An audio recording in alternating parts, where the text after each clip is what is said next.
Helen, you and your sister have just spent your first night in Auschwitz. Can you pick it up from there and tell us what happened next? We spent the night in Auschwitz, and that first night we unfortunately found out that we will never see our mother and our little sister. It came through a neighbor of ours that was already there a few years. She helped build the camp, and she said to us, I envy you because you are going to be out of here within hours. You're going to work. I can't get out of here. I'll probably find out where your mother and your sister. And I know it. And I'll change places with you anytime. And I couldn't at that time comprehend what she said, because she was dressed nice. She was one of the leaders in the camp, like a, as they say in Jewish, a big macher, you know. And I couldn't put two and two together. I guess I was too disturbed by the fact that she gave me such a horrible news about my mother and my little sister, and nothing registered, nothing.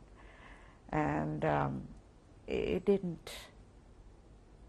Within a few hours, they took us to a barrack, opened doors, and announced that we should get disrobed completely, leave everything, everything.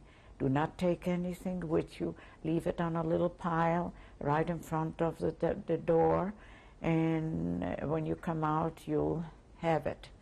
And that was our original clothing that we traveled in, and we did. We, one by one, got undressed and walked in. We were already all women. The men were already away from us. And we got into this barrack.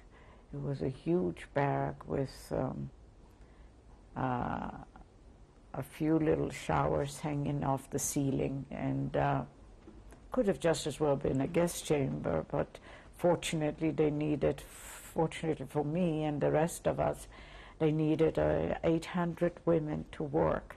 And I was one, and my elder sister, of the 800 that we were sent out the next morning. We got into the shower and never came back that same door. We were let out another door, and there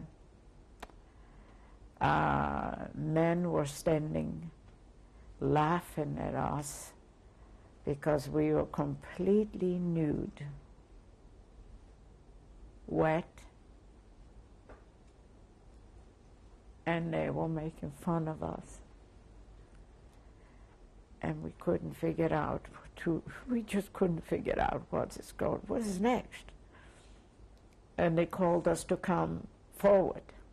And when we came forward, they were there with a shaver, a hand shaver, and they shaved our hair. And then we had to stand with the hands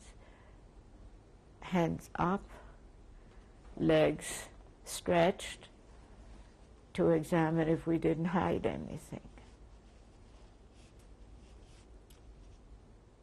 I had my parents' picture in my mouth, just the heads. And they made me open my mouth because there were some that had gold crowns, at which point they would pull them and throw them in a box. The box was bigger than me, full of crowns, you know, gold teeth and crowns. They didn't care whether the crown came out with the tooth, without any anesthetics, without anything. They just pulled it with a plier. And I didn't know that they were going to look in our mouth. I got the beating of my life because I had these pictures hidden of my parents. I wanted to have something